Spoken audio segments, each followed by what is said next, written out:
रही हूँ क्योंकि सर खड़े हैं बगल में, इसलिए हिम्मत हो रही है बोलने की। और मैं भी चाहूँगी मगई में काम करना, और बहुत ही अच्छा, बहुत ही प्यारा सॉन्ग है।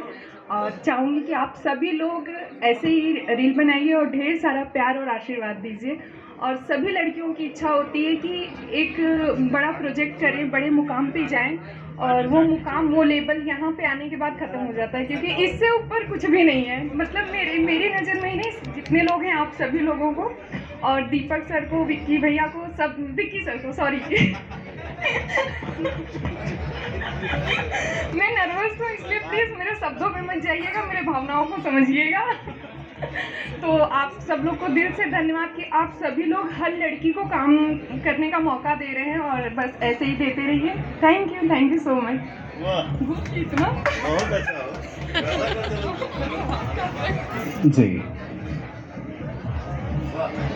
होता है विकी भैया।